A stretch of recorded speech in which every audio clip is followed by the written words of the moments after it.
29 मई 1453 को सुल्तान महमूद फातेह के हाथों कुस्तुनतुनिया की फतह ने पूरे यूरोप में गमो गुस्से की एक बड़ी लहर पैदा कर दी। यूरोपी ममालिक उस्मानियों की फतूहात से खौफजदा थे। पोप को खास तौर पर खौफ था कि मोहम्मद फातेह रूम को फतह करने के बारे में सोचेगा, जबकि इसने कुस्तुनतुनिया को फतह कर लिया था और उस वक्त का सबसे अहम यूरोपी मुल्क रियासत वीनस भी खौफ में मुब्तला थी। इस सारे खौफ की वजह से जंग और कशमकश की तैयारियां शुरू हो गईं और वहां से फातेह ने इटली और ओट्रांटो को फतह करने का फैसला किया।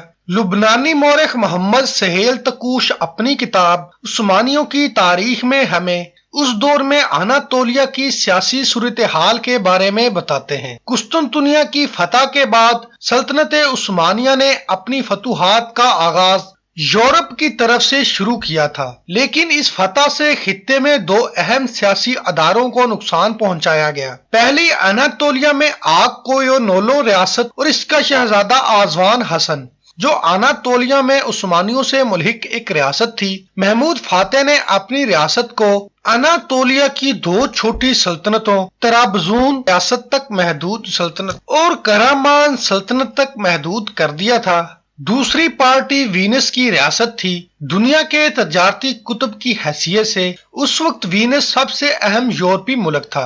इसके मिस्र और ल्यूनट की ममलूक रियासत के साथ बहुत मजबूत ताल्लुकात थे और ये मिस्र से मसाला और रेशम लेकर जाता था, जो हिंदुस्तान से लेकर यूरोप के साहिल तक पहुंचता था। इस तरह ये उस वक्त का सबसे अहम यूरोपी मुल्क बन गया था। जब फातेह ने कुस्तुनतुनिया को फतह करने का फैसला किया तो वीनस ने बाज़ंतीनी रियासत का साथ दिया, न सिर्फ इनके माबैन ईसाई तल्लुकात के सबब, बल्कि इसलिए भी इससे अनातोलिया और वस्ती और शिमाली एशिया में इसके तजारती मफादात को खतरा था। लेकिन आखिरकार वीनस ने फतह हासिल करने के बाद महमूद फातेह से माफी मांग ली, बाज़ंतीनियों की हमायत के लिए माजरत कर ली। ताहम ये माफी दोनों फरीकों के माबैन सिर्फ सुलह की बात थी। जैसे ही इनके मफादात में तजाद पैदा हो जाएगा और जाहिर है कि इससे जंग होगी। वीनस ने यूरोपी ममालिक को, जिनमें सबसे अहम हंगरी था, और पोप की मंजूरी से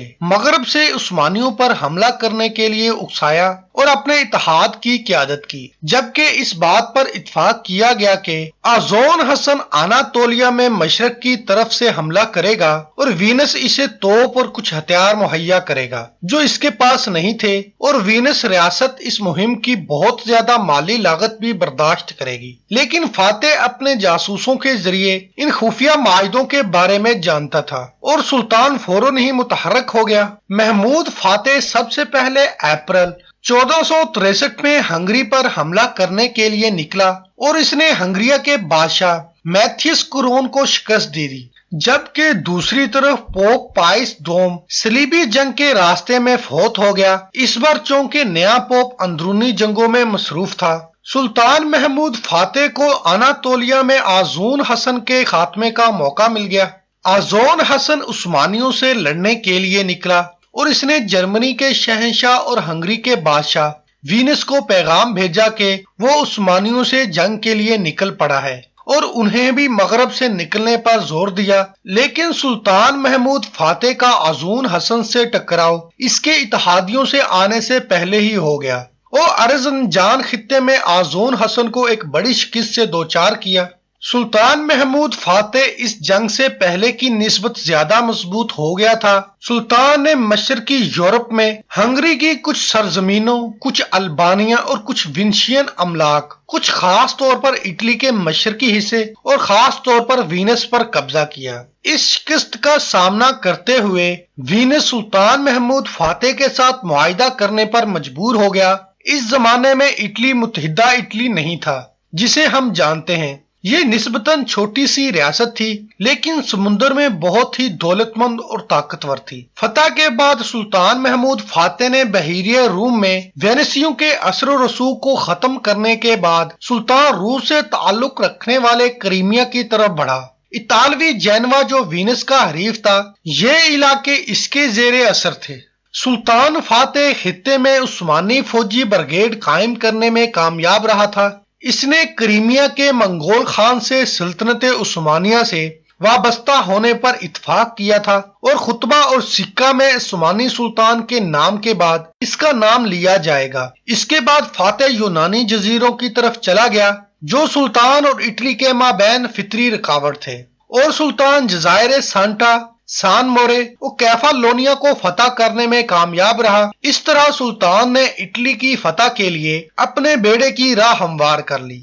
سلطان فاتح نے اٹلی کو فتح کرنے کا عزم کیا اور کہا جاتا ہے کہ اس نے روم کو بھی فتح کرنے کا فیصلہ کیا تھا، کیونکہ اس نے کچھ سال قبل قسطنطنیہ کو فتح کر لیا تھا۔ پوپ خوفزدہ ہوا، اس نے اطالوی فوج کو متحرک کرنا شروع کیا اور اس نے اپنی ریاستوں کے مابین داخلی تنازع کو دور کرنے کی کوشش کی اور ان پر زور دیا کہ وہ اپنے اندرونی اختلافات کو بھلا دیں۔ 11 اگست 1480 کو وزیر احمد پاشا کی سربراہی میں ایک عثمانی فوج جنوبی اٹلی کو فتح کرنے پہنچی اور واقعتاً یہ جہاز اوٹرانٹو میں ہی کھڑا ہوا۔ انہوں نے اس پر قابو پا لیا اور عثمانیوں نے اٹلی میں داخلی مقامات پر حملے شروع کر دیے۔ آپ تصور کر سکتے ہیں کہ یورپ کیسا لگتا اگر فاتح اپنا خواب کو پورا کر لیتا، لیکن آپ اب پوری دنیا کی شکل کا تصور کر سکتے ہیں جس کی تاریخ پوری طرح بدل چکی ہوتی اگر عثمانی لشکر وسطی اٹلی تک پہنچ کر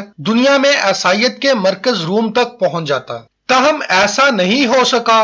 اوٹرانٹو کے کنٹرول کے بعد عثمانی کمانڈر البانیہ کے ساحل کی طرف واپس چلا گیا اور اٹلی پر مکمل کنٹرول حاصل کرنے کے لیے سردیوں کے موسم کے بعد واپس آنے کی امید میں 1300 فوجیوں پر مشتمل ایک فوجی دستہ اوٹرانٹو قلعے میں چھوڑ دیا۔ لیکن ایسا کبھی نہیں ہوا۔